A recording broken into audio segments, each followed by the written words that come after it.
Hi guys, this is Garima and welcome to my channel.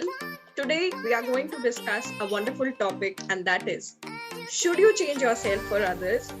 For discussing this beautiful topic, we have a beautiful guest with us, and that is Anjali Bhattacharya, who's a lawyer and also a happiness coach. Let's welcome her.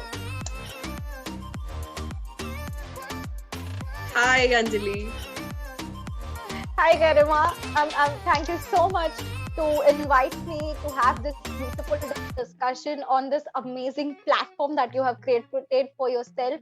And I'm so grateful that you have made me a part of this discussion. And I can't wait to talk on this with you. So let's begin.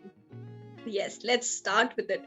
So, guys, first topic, first point you need to always remember is embrace yourself and keep speaking your truth and stay authentic.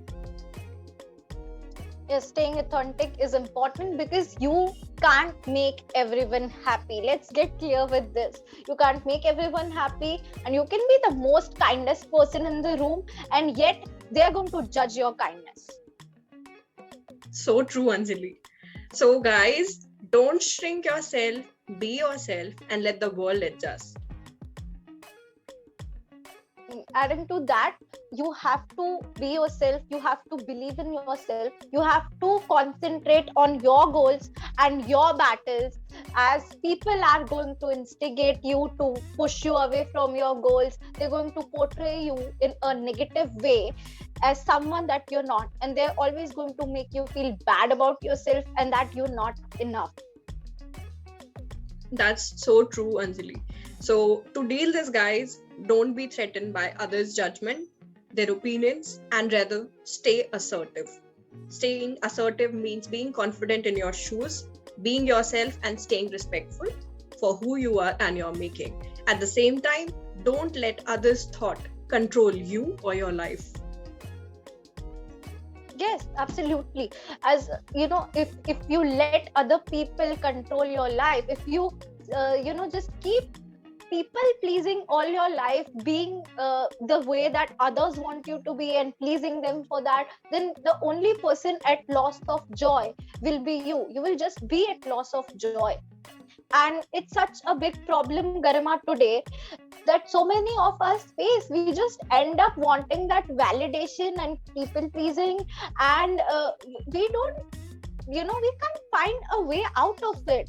Do you have some kind of solution that we can have for this people pleasing attitude we have created for ourselves? I guess I have a solution to this only if we apply this in our real lives, and that is learn to say no respectfully and also get comfortable to know when it's said to you. Because when it's said to us, it's like a personal attack. It's like I asked somebody to do this and they are not doing it. So they are disrespecting me. Listen, disrespect is different from, having a difference of opinion. Don't club that. Don't club that. For your sanity, it's important to understand saying a no to somebody's demand is not disrespect.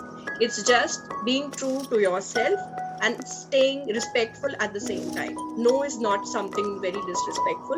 No one should treat it as a disrespect. And at the same time, when you're saying a no, it has to be very respectful. It should not be blunt. It should be sugar coated in some manner that the other person doesn't feel bad about it. You just have to be a little practical about the way you're saying no. If I say no, that's true. If I say not this time, maybe sometime later, that's a better way, right? So choose a better and a softer version of saying a no rather than being blunt on the face. Okay, I hope this was helpful. That was all, guys, for this topic. Stay updated to our channel. You know what you have to do: like, subscribe, and keep sharing if you really love this content. Thank you all for watching. Bye bye. Take care. Bye.